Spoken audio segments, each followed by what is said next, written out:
तो मैंने last class में क्या बोला था आपको कि फीडबैक मैकेनिज्म वाला सिस्टम बताया था। तो मैंने बोला था कि अगर निगेटिव फीडबैक की बात करोगे आप निगेटिव में, तो आप बोलोगे ईस्ट्रोजन और प्रोजेस्टेरोन, ये दोनों हार्मोन कैसे थे बच्चों? तो आप बोलोगे स्टेरॉयडल हार्मोन, या इन्हीं को हम क्या बोल रहे थे, गोनाडियल हार्मोन, ईस्ट्रोजन और प्रोजेस्टेरोन का।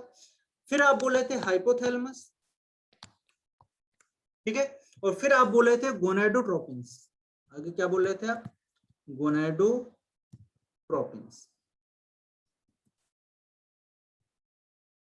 ठीक है। तो देखिए यहां पर क्या था, स्टेरॉयडल या ओवेरियन या गोनाडल जो हार्मोन्स थे ईस्ट्रोजन और प्रोजेस्टेरोन, अगर इनका लेवल ज्यादा होगा, निगेटिव फीडबैक मैकेनिज्म समझिए क्या होगा कि अगर ईस्ट्रोजन और प्रोजेस्टेरोन का लेवल ज्यादा होगा तो हाइपोथैलेमस से जो जीएनआरएच निकल रहा था उसका लेवल बच्चों क्या हो जाएगा, कम हो जाएगा। और इसका लेवल अगर कम होगा तो गोनाडोट्रोपिक हार्मोन जो थे एफएसएच एंड एलएच, इनका लेवल भी क्या हो जाएगा, डिक्रीज कर जाएगा। दूसरी बात देखिए, अगर निगेटिव फीडबैक मैकेनिज्म में ईस्ट्रोजन और प्रोजेस्टेरोन का लेवल कम हो जाएगा, अभी ज्यादा था पहले वाले फेज में, दूसरे में हम देख रहे हैं स्टेप में कि यहाँ पर क्या हो रहा है, इनका लेवल कम हो जा रहा है। अगर कम हो जा रहा है तो जीएनआरएच का लेवल क्या हो जाएगा, बढ़ जाएगा। जीएनआरएच का लेवल बढ़ जाएगा तो आप देखोगे एफएसएच और एलएच जो है इनका लेवल भी क्या होगा, इनका लेवल भी बढ़ जाएगा। बढ़ेगा, बिल्कुल बढ़ेगा। तो इसको हम क्या बोलते हैं, that is the negative feedback mechanism, ठीक है, ये कंट्रोल होता है। अब इधर आते हैं पॉजिटिव वाले में, देखते हैं पॉजिटिव में। देखिए बच्चों क्या होगा, ईस्ट्रोजन जो होगा इसका पढ़ते हैं हम लोग।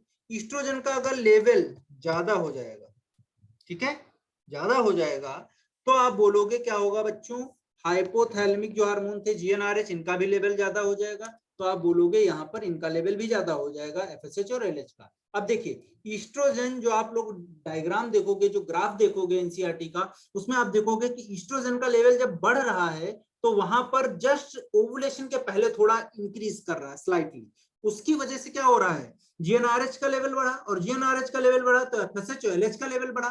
तो एफएसएच क्या कर रही थी, फॉलिक्यूल को जो है मेंटेन करा रही थी, और एलएच क्या कर रहा था, तो वो थीकल सेल्स के पास में जाके, सॉरी ग्रेनुलोसा सेल्स के पास में जाके क्या कर रहा था, फ्लूइड को रिलीज करवा रहा था, है ना। और फ्लूइड रिलीज करेगा तो वहां पर क्या होगा, उस ग्राफियन फॉलिक्यूल में, मेच्योर ग्राफियन फॉलिक्यूल में क्या होगा, एक जो है प्रेशर बनेगा, और उसकी वजह से वो क्या हो जाएगी, ब्रस्ट कर जाएगी, और जैसे ब्रस्ट करेगी वैसे सेकेंडरी oocyte या ओवम क्या होगा बच्चों, वो रिलीज कर दिया जाएगा। क्लियर है इतनी बात? चलिए अब देखिए आप दूसरा स्टेप देखते हैं हम लोग। अगर ईस्ट्रोजन, यही ईस्ट्रोजन अगर आप देखोगे मॉडरेटली हाई हो,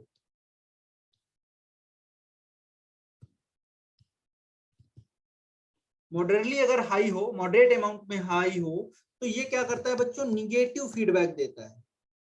क्या देता है, निगेटिव फीडबैक देता है। क्या देता है निगेटिव फीडबैक में, तो आप बोलोगे निगेटिव फीडबैक देगा जब ईस्ट्रोजन क्या होगा, मॉडरेटली हाई होगा। और अगर ज्यादा होगा, अगर इसका अमाउंट ज्यादा होगा, अगर इसका अमाउंट ज्यादा होगा, तो अगर ज्यादा होगा तो ये क्या करेगा, तो आप बोलोगे बच्चों ये कैसा करेगा, पॉजिटिव। अगर वेरी हाई है तो आप बोलोगे वेरी हाई के केस में क्या होगा, अगर ज्यादा एस्ट्रोजन निकल रहा है तो आप देखोगे वहां पर क्या होगा, पॉजिटिव फीडबैक मैकेनिज्म होगा। ठीक है, क्लियर है? चलिए, तो ये सारी बातें हैं। तो यहां पर हम लोगों ने देख लिया किस तरीके से जो है निगेटिव और जो है आपका पॉजिटिव फीडबैक मैकेनिज्म कंट्रोल कर रहा है साइकिल को। ठीक है, साइकिल हम पिछली क्लास में डिस्कस कर चुके हैं, आपको ऑलरेडी पता है। ओवेरियन फेज भी चल रही थी, ओवेरियन साइकिल भी चल रही थी, और यूटेराइन साइकिल भी चल रही थी। हार्मोन्स कैसे कौन किसको मेंटेन कर रहे थे उसकी भी बात हम लोगों ने थोड़ा बहुत कर लिया था। अब आगे बढ़ते हैं, इसके जो कुछ और पॉइंट्स हैं उनकी बात कर लेते हैं। तो रोल ऑफ ईस्ट्रोजन और प्रोजेस्टेरोन हम पहले ही डिस्कस कर चुके हैं कि भाई कहानी क्या थी, वहां पे सब कुछ ऑलरेडी डिस्कस कर चुके हैं। अब देखते हैं, अगर एमनोरिया के केस में बात करें, इसी का एक पार्ट है डिसऑर्डर, मैंने बताया था एमनोरिया। एमनोरिया को हम बोलते हैं बच्चों temporary absence of menstrual cycle. तो टेम्परेरी मेंस्ट्रुअल साइकिल अब्सेंट होता है उस समय क्या रहेगा, तो देखिए आप 9 मंथ हो गए कंप्लीट, और उसके बाद क्या हो जाएगा, बेबी का बर्थ हो जाएगा, बच्चे ने जन्म लिया, बर्थ हुआ उसका। बर्थ के टाइम पर आप बोलोगे बच्चों 9 मंथ से पहले प्रेगनेंसी में क्या कहानी थी और आफ्टर द बर्थ क्या कहानी होगी। तो देखते हैं, पहले प्रेगनेंसी में देखते हैं। प्रेगनेंसी में हार्मोन्स का लेवल क्या था और उसके बाद में बर्थ का लेवल देखते हैं। तो प्रेगनेंसी में ईस्ट्रोजन और प्रोजेस्टेरोन इनका लेवल बढ़ा हुआ था, बिल्कुल बढ़ा हुआ था। तो आप बोलोगे एफएसएच और एलएच इनका लेवल क्या हो रहा था, कम हो जाएगा, बिल्कुल कम हो जाएगा भाई। हमने निगेटिव उसमें फीडबैक मैकेनिज्म में क्या बताया कि ईस्ट्रोजन और प्रोजेस्टेरोन का लेवल जब ज्यादा बढ़ा हुआ होगा तो एफएसएच और एलएच का लेवल कम हो जाएगा। ठीक है, हो जाएगा कि नहीं। फिर आप बोलोगे ओवुलेशन होगा, बिल्कुल नहीं होगा। तो अगला कॉलम बना लेते हैं हम लोग, ओवुलेशन। ओवुलेशन होगा, नहीं होगा ओवुलेशन। फॉलिकल का डेवलपमेंट होगा, नहीं होगा फॉलिकल का डेवलपमेंट प्रेगनेंसी के टाइम पे, क्योंकि वहां पर क्या होगा, अब कैसे हो जाएगा दोबारा, क्योंकि पहला बच्चा भी वही, उसी को क्या करना है, प्रॉपरली जो है उसका डेवलपमेंट कराना है। ठीक है, फिर कहोगे आप इस दरमियान एंडोमेट्रियम, एंडोमेट्रियम ब्रेक होगी, बिल्कुल नहीं होगी endometrium break. Menstrual cycle absent होगी, बिल्कुल एब्सेंट होगी। एमनोरिया में होगी कि नहीं होगी, बिल्कुल होगी। तो ये तो प्रेगनेंसी वाला केस हो गया।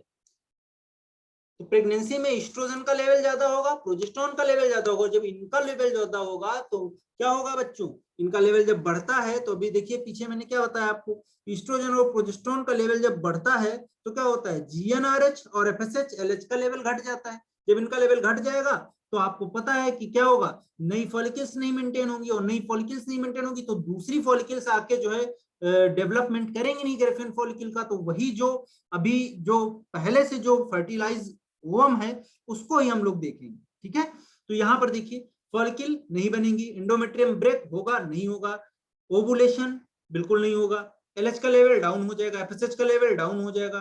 केवल प्रेगनेंसी के टाइम पे ईस्ट्रोजन और प्रोजेस्टेरोन का लेवल अप रहेगा, क्योंकि वहां पर क्या करवाना है, ईस्ट्रोजन क्या करवा रहा था और प्रोजेस्टेरोन क्या करवा रहा था। तो मैंने याद करिए आपको बोला था कि जो ईस्ट्रोजन है वो बच्चों एंडोमेट्रियम की थिकनिंग को मेंटेन कर रहा था, हाइपरप्लेसिया कर रहा था, और क्या कर रहा था, वेस्कुलरिटी को बढ़ा रहा था। जबकि मायोमेट्रियम जो था वो क्या कर रहा था, it increases the thickness by the help of hypertrophy. यहां पर सेल के साइज को बढ़ाया जा रहा था और अल्टीमेट वहां पर क्या हो रहा था, थिकनिंग ऑफ यूटेराइन वॉल हो रहा था।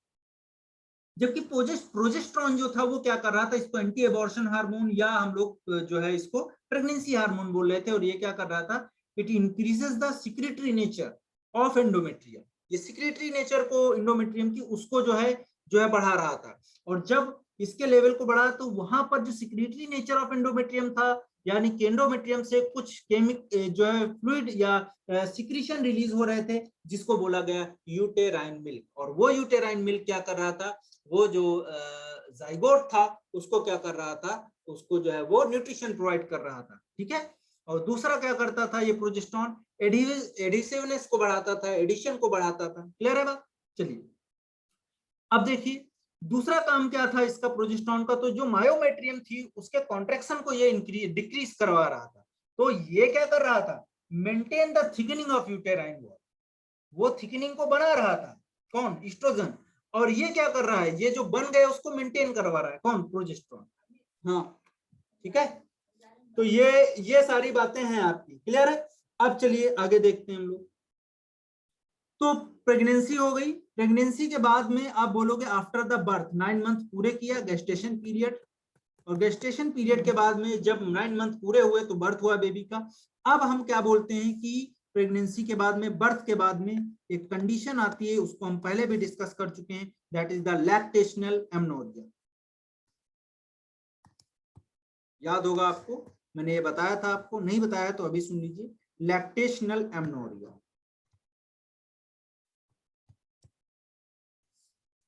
लैक्टेशनल एमनोरिया, देखिए ये लैक्टेशनल एमनोरिया जो रहती है up to 6 month after the birth. तो 6 महीने बेबी के बर्थ के बाद भी क्या रहता है, लैक्टेशनल एमनोरिया रहता है। और इस ड्यूरेशन में किसका क्या रोल होता है, हार्मोन्स का सिक्रीशंस कैसा होता है, तो देखते हैं। एक हार्मोन आप लिखोगे पीआरएल, प्रोलैक्टिन, इसका लेवल बच्चों बहुत हाई रहता है। क्यों हाई रहता है, क्योंकि पहले हम पढ़ चुके हैं मेमोरी ग्लैंड में कि पीआरएल क्या करेगा, सिंथेसाइज द मिल्क, तो मिल्क प्रोडक्शन करवाएगा पीआरएल, प्रोलैक्टिन हार्मोन। अब ये क्या करेगा बच्चों, ये क्या करवाएगा, तो आप बोलोगे मिल्क को सिंथेसाइज करवाएगा, मिल्क बनेगा, बिल्कुल बनेगा। फिर देखिए जो ये गोनाडोट्रोपिन थे, गोनाडोट्रोपिन कौन से होते हैं हार्मोन, तो आप बोलोगे एफएसएच एलएच। तो एलएच और एफएसएच ये दोनों जो हार्मोन्स थे बच्चों, इनका लेवल क्या रहेगा, डाउन रहेगा। ठीक है। दूसरा देखिए ओवुलेशन, जब इनका लेवल डाउन है तो ओवुलेशन होगा, बिल्कुल नहीं होगा। क्यों होगा, एलएच है ही नहीं इतना, तो ओवुलेशन कराएगा कहां से। ये फॉलिकल डेवलपमेंट कराएंगे, एफएसएच भी नहीं होगा तो ये भी नहीं करवाएंगे। एंडोमेट्रियम ब्रेक होगा, बिल्कुल नहीं होगा। यानी कि इस दौरान मेंस्ट्रुअल साइकिल एक तरीके से क्या रहता है बच्चों, ब्लॉक रहता है, एब्सेंस रहता है आफ्टर द 6 मंथ, लगभग आपके जो है बच्चों के बर्थ के बाद। ठीक है। तो पूरा अल्टीमेट थ्रू आउट अगर आप देखो तो बहुत सारी मैंने बताई। सबसे इंपॉर्टेंट बात क्या है हमको जो याद रखना है इसमें, वो है आपका हार्मोनल एक्शन। और जो है उसके बाद में आप देख रहे हो हार्मोन्स कब कौन से हार्मोन क्या कर रहे हैं, और उसके बाद में हमें ध्यान रखना है कि कौन कौन सी फेज कितने दिन की है, कौन सी फेज है उसमें क्या क्या चेंजेस हो रहे हैं। एक मैं फिर से ओवरव्यू दे रहा हूं आपको, देखिए आप यहां पर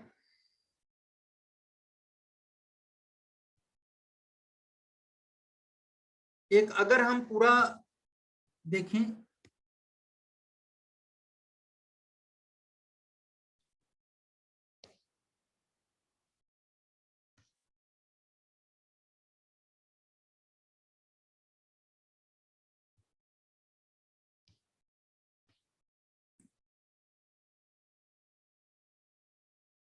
चलिए तो ये एक मैं डायग्राम बनाया हूं आप लोगों के लिए, और इसमें देखिए आप क्या क्या चीजें हैं।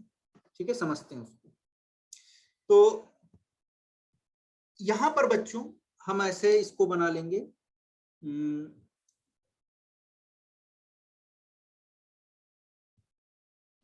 ऐसे बना लेंगे।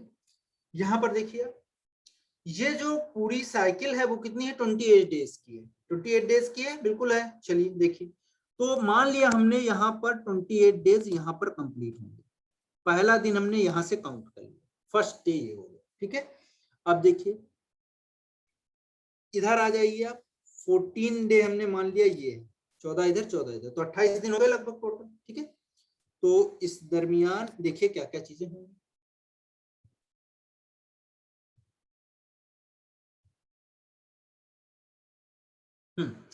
तो हमने बोला था यहां से जो ये वाला स्टेज है बच्चों, 1 से 5 दिन है ना। तो 1 से 5 दिन ये क्या है बच्चों, ब्लीडिंग पीरियड है कि नहीं, मेंसेस होगा कि नहीं होगा इसमें, तो आप बोलोगे यहां पर क्या था बच्चों, मेंसेस हो रहा था।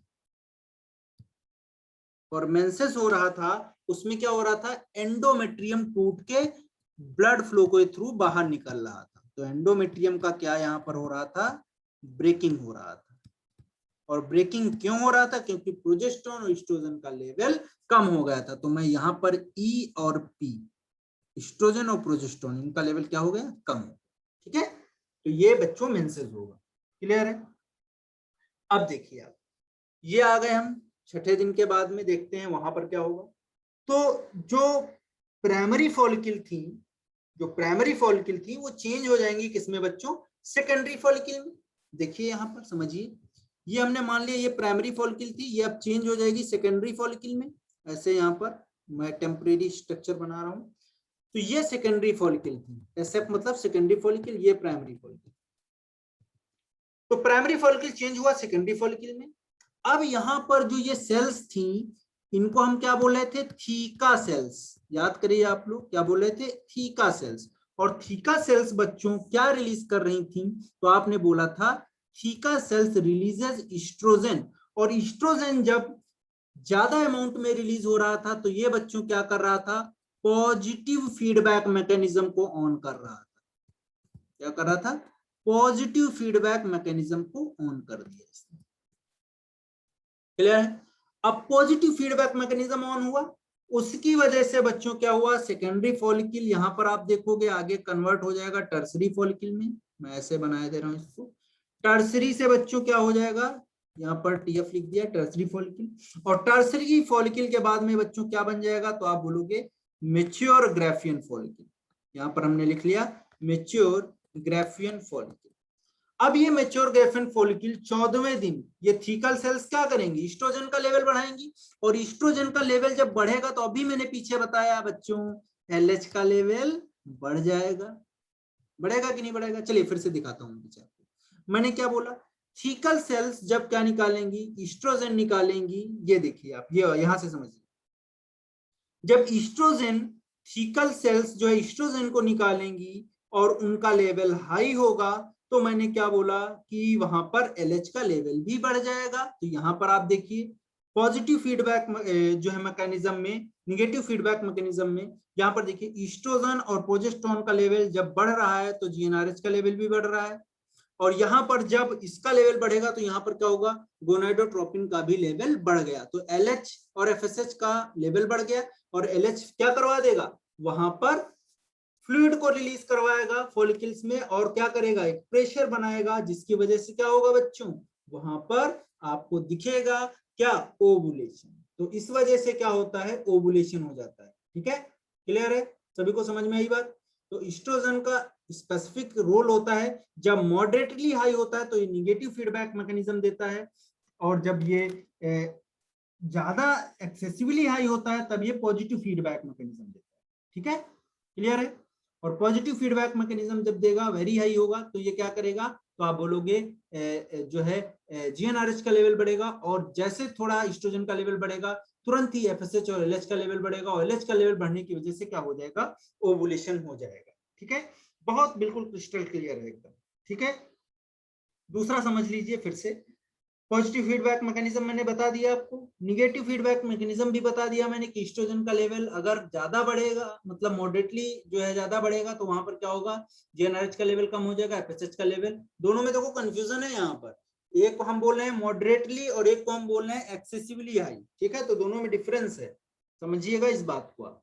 ठीक है, चलिए, तो मॉडरेटली हाई है तो निगेटिव फीडबैक मैकेनिज्म, पॉजिटिवली अगर आप देखोगे तो बहुत ज्यादा अगर हाई है तो वो पॉजिटिव फीडबैक मैकेनिज्म देगा, और पॉजिटिव फीडबैक मैकेनिज्म देगा तो ईस्ट्रोजन का लेवल बहुत बढ़ेगा, और ईस्ट्रोजन का लेवल बढ़ेगा तो जीएनआरएच का लेवल बढ़ेगा, और फिर आप बोलोगे क्या होगा, एफएसएच और एलएच का लेवल भी बढ़ जाएगा। ठीक है, चलिए आगे देखिए।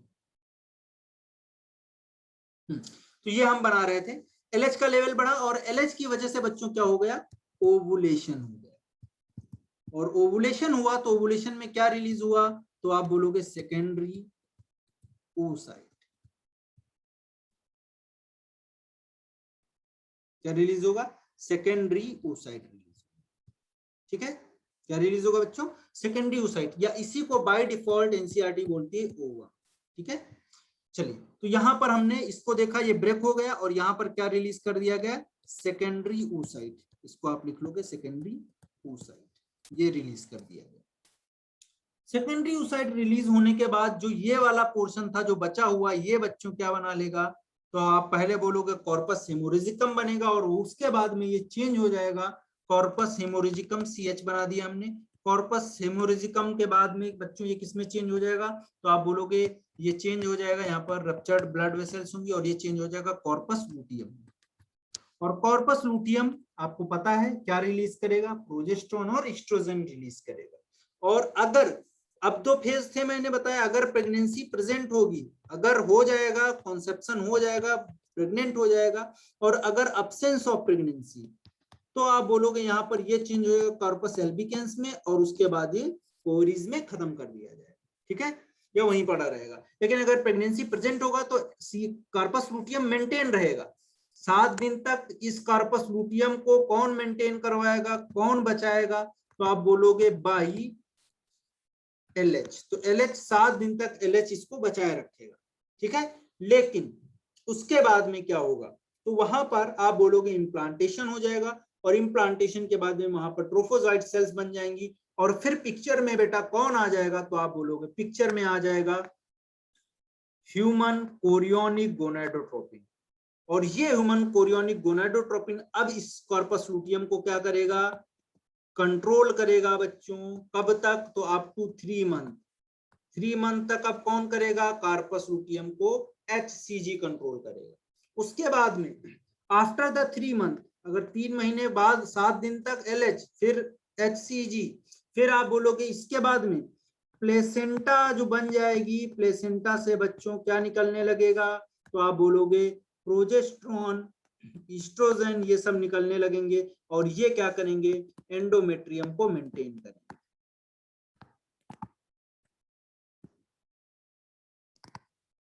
तो एंडोमेट्रियम को ये क्या करेंगे, मेंटेन करेंगे।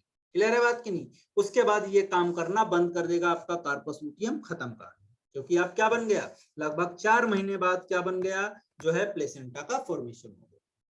तो दोनों बिल्कुल क्रिस्टल क्लियर चीजें मैंने बता दी, यूटेराइन साइकिल कैसे चलती है और आपको ओवेरियन साइकिल कैसे चलती है। अब अगर आपसे बोला जाए कि जो मेंस्ट्रुअल साइकिल है उसको डेफर्ड कर दो, डिले कर दो, डेफर्ड मतलब डिले, तो आप कौन सा हार्मोन यूज करोगे? अगर कोई आपसे बोलता है कि क्या करना है, जो मेंस्ट्रुअल साइकिल है एमसी जो है उसको डेफर्ड कर दो आप,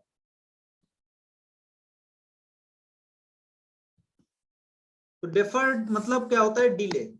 अब डिले करना है तो हम क्या करेंगे बताओ, तो हमें कुछ नहीं करना है, तो हम क्या करेंगे, प्रोजेस्टेरोन का लेवल बढ़ा देंगे, और प्रोजेस्टेरोन का लेवल बढ़ाएंगे तो हमें पता है जीएनआरएच का लेवल क्या हो जाएगा, कम हो जाएगा। तो जीएनआरएच का लेवल कम हो जाएगा तो बच्चों क्या आप देखोगे, एफएसएचएलएच का लेवल कम हो जाएगा, तो वहां पर वो सारी प्रॉब्लम क्रिएट ही नहीं होंगी, तो वहां पर प्रेगनेंसी होने के चांसेस नहीं रहेंगे। तो ये सारी बातें हम लोग पढ़ेंगे जो उसमें आपका मेंस्ट्रुअल साइकिल, ठीक है।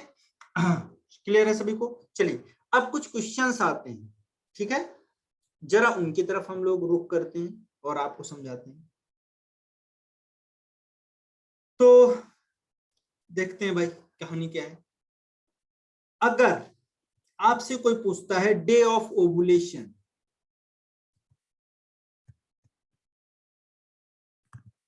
अब साइकिल में डे नंबर चेंज कर सकता है, तो आप क्या करोगे, is equal to MC days, जितने एमसी में साइकिल में जितने डे हैं माइनस क्या करना है, डे ऑफ ओवुलेशन।